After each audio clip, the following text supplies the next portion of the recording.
मोगाच्या भाव भयणीनो, आयचो विशय आनी शुभ वर्तमान एकूच. मारिया ह्या मॅग्निफिकांत ह्या गायनांतल्यान देवाक ती दिनवासता. सुरवातेकूच हांव म्हणटालो, जेन्ना आमी देवाक दिनवासता 5 वस्तू तातूंत जातात. पयले सुवातेर तूं देवाक देव रोसणार म्हणून वळखून घेता. दुसरे सुवातेर आमी मनशां देवाक दिनवासना, आमचें खालतीपण देवा मुखार हांव ताची रोसना, हांव ल्हान जाता. तिसरे सुवातेर देवाक दिनवासतना आमी आमच्या जिवितांत जितलीं देवान केल्लीं अजापां आमी मेजूंक लागतात. चवथे सुवातेर आमी देवाचे तोखणाय कोत्ता. आनी 5वे सुवातेर जेन्ना हें सगलें देवाची तोखणाय केल्या उपरांत, देवाक देव म्हणून अनुभवल्या उपरांत मागीर आमचेर पवित्र आत्म्याचो खुशालकाय देंवता, मोग देंवता आनी जिवीत आमचें बरें जाता. आयचो विशय सांगतलो ते प्रमाणे मिसाचें बलिदान, दिनवासनेचें बलिदान. युक्रिस्ट is the thanks giving sacrifice. हांगासर 2 वस्तू आसात. दिनवासनीच न्ही ती, पूण हें बलिदान. हाचेर आमचो स्ट्रेस नियाळ चड जावपाक जाय. आमचे क्रिस्तांव धर्म आनी आमचे रुट्स पळय आसात, मुळां पाळां जीं आसात तीं खंय आसात? जुदेवाच्या धर्मांत आसात. आमचो पोरनो करार तो जुदेवाचो पवित्र पुस्तक. तुमी जाणा आसतलीं न्ही, आदलो करार जो आहा, ओल्ड टेस्टमेंट जो आसा, तो जुदेवाचो पवित्र पुस्तक, तांचो बायबल तो. म्हणटच आमचे रिती रिवाज आनी कितें भाशेन सेवा धर्माचे पळय ते जायते भाग आसात ते आदल्या करारांतल्यान आयल्यात. म्हणटच जुदेव लोक तांच्यो रिती जे आसली, तांचो सेवादोर म्हणून समजून घेया, लिटर्जी पळय आसलोली, ती चडशी ते कितें कोत्ताले, ते देवाक दिनवासताले आनी मागीर ते देवाचें उतर ते वाचताले आनी उपरांत मागीर नियाळ जातालो. ताका लागून जायतीं स्तोत्रां पळय आसात, there are so many psalms, हाकाच लागून ती. म्हणटच ही स्तोत्रां ते म्हणटाले. आदल्या करारांत जायते दिनवासनेचीं कातरां आसात. जशें आयचे जबाब जो घेतला तो सामेलांतल्या पुस्तकांतलो. सो हे भाशेन जायतीं दिनवासनेचीं तांची मागणी आसात आदल्या करारांत.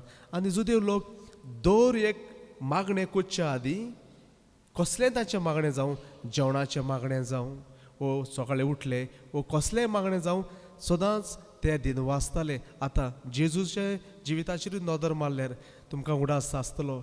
जेजून मिलाग्रे करचे आदीं तो देवाक दिनवासतालो. जेन्ना उण्याची आनी मासळीच्यो ताणें मिलाग्री केल्यो, कितें केली, उंडो आपल्या हातान घेतलो, देवाक दिनवासलो. म्हणटच जेजू जुदेव आसलोलो.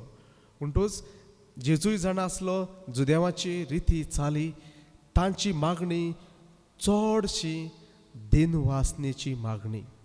क्षमा प्रेयर आमी ताका म्हणटात. आनी बारीक बारीक बारीक बारीक वस्तूंनी ते देवाक दिनवासताले. आनी हेंच दिनवासपाचें पळय तें मन जें आसा तें आमच्याय कातोलीक सेवा धर्मान तें आसा. आमची कातोलीक सेवा धर्मान लिटर्जी पळय आसा, तातूंत तें आसा. मिसाचें बलिदान एक लिटर्जी जाली, ताचे भायर आमची जायती मागणी आसात. कितें भाशेन आमी पाद्री यानीक आनी माद्री त्यो आमी म्हणटा लिटर्जी ऑफ दी आर, म्हणजे दर एक वेळार आमी देवाक दिनवासूंक जाय. दर एक वेळार म्हणटो सकाळची, सांजची, दनपरची, मध्यानीर आनी मागीर आफ्टरनून, इवनींग, नायट आनी मदें आनी एक आसा. म्हण सगळीं म्हणून आमी ते तुमच्या आख्याच पोरजेच्या नांवान आमी दिसाक 7 पावटी देवाक दिनवासूंक जाय. ते आमी एटलिस्ट आमच्या पाद्रीचे, आमचे डॉमिनिकन्स आसता, आमचे हातूंतल्यान तरी आमी 5 पावटी तरी तें जाता. सिस्टर गोडेक 3 पावटी करीत दिसाक. आनी जो लोक कॉन्टेम्पलेटिव्स म्हणून आसा ते भितरूच पळय रावतात, त्यो माद्री पाद्री, ते दिसाक 7 पावटी देवाक ते दिनवासतात. आनी 7 पावटी देवाक दिनवासून कितें जाता? 7य भाग दिसाचे, तातूंत रातूय इन्क्लूड आसा, ते 7य भाग दिसाचे देवाक ते भेटयले आनी पवित्र केले. देवाक दिनवासून आख्खोच दीस 24 वरां देवाक दीस आमी पवित्र करता. We sanctify the whole day by praising god at different hours of the day. हे आमचे सेवा धर्मांत आसात. तुमचे लागीं ते जायना कित्याक तुमकां जाय तो वावर काम आसा म्हणटच ते आमी करूंक जाय. पाद्री माद्री जे आसात ते तुमच्या नांवान आमी करूंक जाय. ताका लागूनच हो आमचो मागण्यांचो बूक जो आसा ताका आमी लिटर्जी ऑफ दी आवर एक वरांचे मागणे सेवा धर्म म्हूण ताका नांव दितात. आतां 24 वरां देवाक कित्याक दिन वाचूंक जाय हें जुदेवाचेंच मन. आदल्या करारांतलें हें मन आमी स्तोत्र 116 आनी 17वी ओळ आमी घेतल्यार थंयसर अशें बरयलोलें आसा. स्तोत्र 113 आनी 3री ओळ अशें बरयलोलें आसा. From the rising of the sun to its setting the name of the lord to be praised. सुर्या उदेताना तो पडो पर्यंत खंय देवाचें नांव वाखाणूंक जाय. स्तोत्र 113 वर्स 3. ताचे उपरांत मालाकी प्रवादी 3ऱ्या अवेस्वराक आनी 3री वळींतूय तशेंच म्हणटा. कितें म्हणटा? सुर्या उदेताना तो सुर्या पडो पर्यंत दर एक देशांत देवाचें नांव परगटूंक जाय. So every nation should praise God and इन्सेन्स हॅज टू बी ऑफर्ड. देवाक खंय हें धूप चडोवंक जाय. आनी धूप चडोवप म्हणजे कितें? धूप घालप देवाक म्हणजे कितें? आमी आदींच 2 दिसां आदीं आमी आयकलां जोहान बातिस्ताचो पाय तो तांच्या पवित्र मंदिरांत वचून खंय थंयसर तो धूप घालतालो आनी तेन्ना ताका देवाचें दर्शन मेवलें. म्हणटच धूप घालप म्हणजे एके भाशेन मनशाची वाखाणणी. ते दीसभर धूप घालप म्हणजे दीसभर देवाक वाखाणप. कित्याक उतरां मनशां देवाक वाखणीत घडये दीसभर रावंक जावचें ना. म्हणटच धुपा वरवीं एके भाशेन आमची वाखाणणी आमी देवाक ती पावयताय. म्हणटच मोगाच्या बाबणीनो त्याचें उतर आमकां सांगता. इतलेंच न्हय, हेब्रांक बरोवन तेय चितींत आमकां अशें मेवता 13वा अवेस्वर आनी 15वी वळींत. Let us continually offer sacrifice of थँक्सगिवींग थ्रू जीजस. जेजू वरवीं निरोंतरी दिनवासतेचें बलिदान भेटोयात. ह्या उतराचेर हांव चड नियाळ करतलों. म्हणटच मोगाच्या बाबडीनो देवाचें उतर सांगता त्या प्रमाणे देवाक आमी दीसभर वाखाणूंक जाय. आतां हें लिटर्जी ऑफ दी आवर तातूंतल्यान जाता. पूण मिसाचें बलिदान क्रीत भाशेन जशें सांगलां दिनवासनेचें बलिदान. आतां मिसाचें बलिदान आख्या संवसाराक चलतात. म्हणटच एके भाशेन आख्या 24 वरां आख्या संवसारभर मिसां जातात जाल्यार 24 वरां आमी देवाक दिनवासतात. केदें व्हडलें भाग. हें देवाचें उतर जें आसा तें मिसाच्या बलिदानांतल्यान पुरून जालें. कित्याक एक देशाचो वेळ वेगवेगळो जाल्यार आतां आमी उठल्यान जाल्यार अमेरिका थंयसर न्हिदल्या, UK थंयसर न्हिदलोलीं आसात. ऑस्ट्रेलिया ऑलरेडी तांचो दमपार जायत आयलो आसतलो. म्हणटच हें पळय एक देश आनी एक देशान वेगवेगळो वेळ म्हणटच आनी एका देशांनी मिसां हजारांनी मिसां जाता दिसाक. जाल्यार दिसूय भर 24 वरां देवाक आमी बसतांव दिनवासनेच्या बलिदानांत. हें देवाचें उतर हेब्रोवांक बरोवन ओ स्तोत्रांनी ओ मालकाच्या प्रवाद्या वरवीं जें कितें सांगलां की सकाळ ते सांज पर्यंत ओर 24 वरां निरोंतरी हेब्रोवांक बरोवन म्हणटा निरोंतरी आमी देवाक बसता. म्हणटच मोगाच्या बाबडीनो आमी मिसाक इंग्लीश भाशेन युक्रिस्ट म्हणटा. तें उतरूय युक्रिस्ट म्हणजे थँक्स गिवींग. दिनवासनी युक्रिस्ट म्हणजे दिनवासनी. म्हणटच मोगाच्या बाबडीनो आदलो करार ओ नवो करार आनी आमची कातोलीक धर्माची पळय तो लिटर्जी आसा ती आमकां सांगता देवाक दिनवासात. ह्या पवित्र पुस्तकांतल्या देवाच्या उतरांतल्यान आमी आयकलां. आतां म्हजो स्ट्रेस पळय आहा मीस फकत दिनवासनीच न्हय. मीस फकत दिनवासनीच न्हय, मीस दिनवासनेचें बलिदान. That is the difference. युक्रिस्ट is a thanks giving sacrifice. Sacrifice म्हणटच बलिदान म्हणटच थंयसर बली आसूंक जाय. आनी हाकाच लागून कातोलीक धर्म दुसरेच भाशेचो आनी एके भाशेन आतां मीस दिनवासनेचें बलिदान कित्याक जावंक जाय तेंय पवित्र पुस्तकांतल्यान सांगता. Psalm 116 verse 17 says, I will offer to you the sacrifice of thanks giving. इतलेंच म्हणोक ना हांव तुका दिनवासनी भेटयतलो ना, बरयलां दिनवासनेचें बलिदान भेटयतलो. सो बोली जाय थंयसर. ह्या दिनवासनेच्या मागण्यान कितें जाय? बोली जाय. In this thanksgiving prayer we need a sacrifice and that is the difference. उपरांत स्तोत्र 107:22 वळ सांगता, let them offer sacrifice of thanksgiving. ताणी म्हणजे कोणें? आमी मनशांनी देवाक दिनवासनेचें बलिदान भेटोवचें. सो बलिदान हांगासर येता. आतां हिब्रुवांक 13 आनी 15 वळींत बरयलेलें आसा, let us then continuously through him, HIM and H is capital H, through him offer the sacrifice of thanksgiving. हेब्रावांक बरोवन म्हणटा निरंतरी ताचे वरवीं, ताचे म्हणजे तो कोण? तो जेजू. आमी दिनवासनेचें बलिदान भेटोवया. आतां हे हेब्रू 13 आनी 15 वळींत कितें सांगलां? 3 वस्तू आसात. निरंतरी म्हणून बरयलेलें आसा. थ्रू हिम म्हणटा तो जेजू वरवीं दिनवासनेचें बलिदान. 3 वस्तू ह्या कोटेशनांत आसात. आतां निरंतरी पळय म्हणलां तें आतांच तुमकां हांवें एक्सप्लेन केलां. थांबून आसतना आख्या दिसभर वा आख्या 24 वरां, आनी 24 वरां मिसाचें बलिदान आख्या संवसारांत तें जाता जाल्यार 24 वरां मिसाच्या बलिदान ही कवर करता. आख्खो दीस हे मीस कवर करता. आतां आमचे मीस 7 जाले, खंय मडगांव 7:30 आनी खंय 8:30, मागीर खंय सांजची मिसा, मागीर हे भाशेन आख्या संवसारांत ती जाली की ना. ही 24 वरां हे संवसारांत मीस चल्ले म्हणटूच दिनवासनी ती आख्या संवसारभर मिसाच्या बलिदानांतल्यान ती जाता.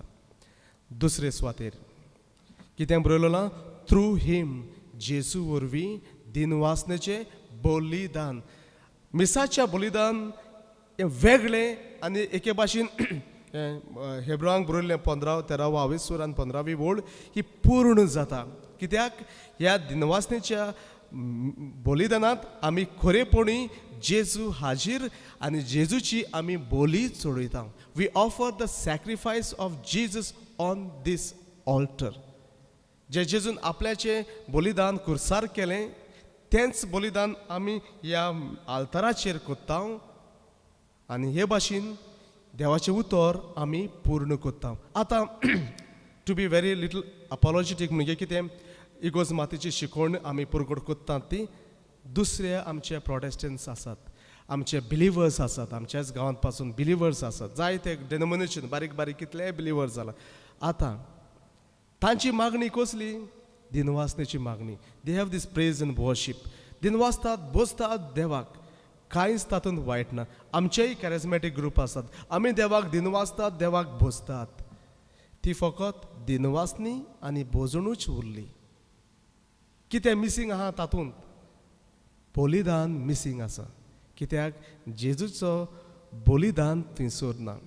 फकत आमची कॅथलीक पवित्र सभा आनीक Protestants, there are main line Protestant churches म्हणून आसात. ते एंग्लिकन चर्च जाली ब्रिटन, ओके, ब्रिटीश तेंची इगोज पळय आसा तांकां एंग्लिकन चर्च म्हणटात. तेच भाशेन मागीर ते एंग्लिकन चर्च फुटोन आनीक ग्रूप जालो कॉल्ड मेथोडिस्ट चर्च, तेय बी आसात. तांची मिसां जातात. जशें आमचे मीस जाता तशें तांचे मीस जातात. पूण ते एंग्लिकन पळय आसात ते कितें म्हणटात? फकत पाप साहेबाचे ते आयकनात. सो आमचो वडील आमचो राजा जावंक जाय, म्हणजे दे किंग एंड क्विन्स. सो ताका लागून ते दुसरे जाले, पूण तांचेय लागीं मीस आसा. म्हणटच मोगाच्या बाबणी न्हू, मीस कितें? मीस दिनवासनी, देवाची बोजण आनी तेच बरोबर जेजूचें बलिदान. हें बिलिवर्साचे मदें जायना. प्रोटेस्टंट आसात तांचेय मदें तेन्ना ते आसात फकत तांची दिनवासनेची मागणी, बोजणूची. आनी मागीर वर्साक एक पावटी कितें तरी ते ब्रेकिंग ऑफ ब्रेड म्हणून कितें तरी सेलेब्रेट करतात. तरातरांचे तांचे त्यो वस्तू आसात. पूण आमचो कातोलीक धर्म जो आसा हातूंत हे तिनूय वस्तू निरंतरी थांबून आसतना, दुसरी वस्त जेजू वरवीं म्हणजे जेजूचें बलिदान, आनी तिसरे बरोबर दिनवासनेचे मागणे. म्हणटोच हांव सजमता तुमकां मीस कित्याक वेगळे. कातोलीक धर्माची सेवा धरून एके भाशेन एक देवाच्या उतराचेर हो सेवा धरून बसलेलो आसा. The Catholic the worship is totally based on the word of God. देवाच्या उतराचेर हो दवरलेलो आसा. ताकाच लागून मोगाच्या बाबडीन कॅटेकिझम ऑफ द कॅथलीक चर्च जी आमचें दोतोनीचें पुस्तक जें आसा, कातोलीक धर्माचें दोतोनीचें पुस्तक जें आसा तें कितें आमकां सांगता. तें आमकां सांगता it is an action of thanksgiving to God. मिसाचें बलिदान कितें? दिनवासनेचें मागणें देवाक आमी भेटयता. आनी ह्या दिनवासनेच्या मागण्यांतल्यान आमी कितें करता? आमी देवाक दिनवासता खरीत भाशेन 3 कारणाक लागून. We thank God, we offer the sacrifice of thanksgiving to God for the 3 main and important reasons. 3 वस्तूक लागून आमी देवाक दिनवासता म्हणून आमचे कॅथलीक कॅटेकिझम ऑफ द कॅथलीक चर्च आमकां सांगता. आनी कसली कारणां? पयले सुवातेर देवान मनशाक रोचला देखून आमी देवाक दिनवासता आख्खेच रोचणे पासत. दुसरे सुवातेर देवान आमची सोडवण केल्ल्या पासत आमी देवाक दिनवासता. आनी तिसरे सुवातेर आमी देवाक दिनवासता पवित्र आत्म्या उदेशी देव आमकां पवित्र करता. So in English we say we thank God for 3 reasons. First for the creation, for the redemption and sanctification. म्हणटोच ह्या वस्तूक लागून आमी देवाक दिनवासता निरंतरी. आनी जेजू वरवीं हे आमकां आमची दोतोन मोगाच्या बाबडीन आमकां शिकयता. मीस हांव तुमकां सांगतलो ते भाशेन नांवूच युकरिस्ट मिन्स थँक्स गिवींग. युलोजिया म्हणून आसा आनीक उतर ग्रीक भाशेन, ताकाय दिनवासनी. म्हणटोच आख्खेंच आमचें मीस मोगाच्या बाबडीन दिनवासनी. एक मागणें जरी तर तुमी बरें करून आयकत जाल्यार एक मागणें दिनवासनेचें सुरू करतानाच मोहिमा आसा. ताचे उपरांत सर्वेस्पराक जोय तें आसा. ताचे उपरांत आमचे रेस्पॉन्स आसात. सगळीं गायनां जीं आसात पवित्र पवित्र पवित्र म्हणून आमी त्रित्वेक बसता तें आसा. उपरांत उलोवली पासून मागीर आमची डॉक्सोलॉजी आमी जेजूक आमी उबारता. आनीक त्या जेजू वरवीं तातूंतल्यान that is a peak moment मिसाच्या बलिदानाचो. तो सारको तेंची म्हळ्यार कोता येता एके भाशेन स्वर्ग हांगासर उक्तो जावंकूच जाय. इतलो व्हडलो हो भाग मिसाच्या बलिदानाचो. आनी मागीर शेवटाक तुमचें हें सुर्गीचें जेवण देव आमकां दिता. मोगाच्या बाबडीन नियाळ करीत ह्या मिसाच्या बलिदानांतलो आमकां एके भाशेन आमची लेव उबी जाता. कित्याक सोजमोचें ना कितें पळय तें मिसाचें बलिदान येदें व्हडलें भाग मनशाक बागयो जो हांव मारिया अशें म्हणटालो. जरी तर देवा लागीं मनशाक दिवपाचें आनिकूय देणें आसलें जाल्यार देवान मनशाक रोसणे वरवीं आमकां देणें दिलें. जेजूच्या सोडवणे वरवीं आमकां देणें दिलें. पवित्र आत्म्याचें देवान आमकां देणें दिलें. सायबीण माय आमची आवय कशी देवान आमकां देणें दिलें. आनी बागयो जो हांव मारिया अशें म्हणटालो जरी तर आमचे लागीं देवा लागीं आनिकूय देणें आसलें जाल्यार तो दितलो आसलो मनशा कुळाक. आनी निमणें व्हडलें देणें देवाचें मनशा कुळाक जावन आसा मिसाचें बलिदान. मोगाच्या बाबडीन भक्तीन मोगान हे मिसांत आमी जितली भाग घेतल्या तितलो ह्या मिसाच्या बलिदानाची शक्ती आमकां सोजमतली. आनी अशें घडलें एका दिसाक भाग्यन तेरेजा आविलाचे हे आपल्या मागणें कोत्ताना ते देवाक जेजूक दिनवासता. जेजू लागीं उलयतलें जेजू सोम्या तुवें म्हज्या जिवितान कितलें म्हूण बरेपणां करूंक नात, कितलीं तुवें बेसांवांनी म्हाका भरूंक ना जाल्यार जेजू तुका हांव कशें परत दिवं. What can I give to you in return for all your blessings. Saint Teresa of Avila spoke to Jesus. कितें करूं जेजू हांव तुका, कितें दिवं तुका हांव. तुवें म्हज्या जिवितान इतलीं बरेपणां केल्यात, कितें दिवं तुका. जेजू ह्या भाग्यवंताक म्हणटा तुका दिवंक जाय म्हज्या देण्या पासत म्हाका तुका कितें दिवंक जाय जाल्यार एकूच वस्त कर. आख्ख्याच मनान आख्खेच भोगतेन आनी मोगान मिसाच्या बलिदानांत भाग घे. तें म्हाका आवडटा, तें बापाक आवडटा. जरी तर तूं देवाक कितेंय दिवंक सोदताय जाल्यार जेजून कितें सांगलां भाग्योन तेराजा वरवीं कितें सांगलां, आमी देवाक कितेंय दिवंक सोदताय जाल्यार मिसाच्या बलिदानांत मोगान आनी आख्खेच भोगतेन भाग घे. Participate with your love and highest devotion, because that is the sacrifice the Father likes. हें बलिदान बापाक आवडटा कित्याक हें जेजूचें बलिदान. आनी आयज आमी मिसान भाग घेवन जेजू वरवीं आमी देवा बापाक दिनवासता. मोगाच्या बाबडीनो आनीक जायतें आसा शिकोवपाच्या ह्या पवित्र मिसाच्या बलिदानाचेर. ह्या फुडें उगडास दिसो ताका लागून आमची मिसां जी आमी दितात चडशीं दिन फादर एक आर्गांचें मीस भेटोय, आर्गांचें मीस भेटोय आमी सांगतात. हाकाच लागून you cannot give to God anything except your thanksgiving. देवाक आमच्यांनी कांयच दिवंक जायना, फकत आमची दिनवासनी. आनी ही दिनवासनी तुमी कितलीं प्रेज आनी वर्शीप करात, कितले दिनवासनेच्या मागण्यांत भाग घेयात, कितले व्हडले हिलर जावं थंयसर आनी कितले व्हडले मागणी कॅरिझमॅटीक मागणी आमची ती थंयसर जावं, सगळी इनकम्प्लीट. कित्याक कंप्लीट मागणे म्हणटात ते मीस. हिब्रू 13:15 निरोंतरी जेजू सांगता दिनवासनेचे मागणे. सो दिनवासनी आयली, जेजूचें बलिदान आयलें आनीक निरोंतरी आयले. आयचो विशय तो मीस दिनवासनेचे बलिदान. म्हणटूच आमी कितली आमी कसलेय आमचे खासगी मागणी जावं, समुदायाची मागणी जावं, कॅरिझमॅटीक मागणी जावं, हिलींग सर्विसीस जावं, पूण ती एकूय मागणी मिसाच्या बलिदानाक सोर जायनात. ताका लागून आमचो आदलो पाप साहेब जोआं पावल दुसरो म्हणटालो there is no prayer higher than the Eucharist. मिसाच्या बलिदाना बगोर आनी दुसरे मागणे ना. म्हणटूच मोगश्या बाबडीनो आमची भक्ती ह्या मिसाच्या बलिदानांत आमी वाडोवया. आमचो मोग, आमची भक्ती आनी खरेपणी आमचे जेजू सांगता आमचें समर्पण, आमची बोली कशी आमी देव बापाक दिवया. दर एक मिसाच्या बलिदानांत आमी भाग घेतना उगडास धरून जेजून सांगलां, जेजूची उतरां, तुका जरी तर कितेंय तूं दिवंक सोदताय म्हाका जाल्यार मोगान आनीक भक्तेन मिसाच्या बलिदानांत भाग घे. कित्याक हे पूर्ण मागणे, संपूर्ण मागणे, हाचे व्हडले आनी दुसरे मागणे ना म्हणून जेजूनूच आमकां सांगलां. म्हणटूच असली भक्ती आमच्या जोणेकल्याची जावनी मिसाच्या बलिदानांतल्यान. आनी जितले फावटी तूं खरें मन घेवन येताय, कसलें मन? दिनवासनेचें मन.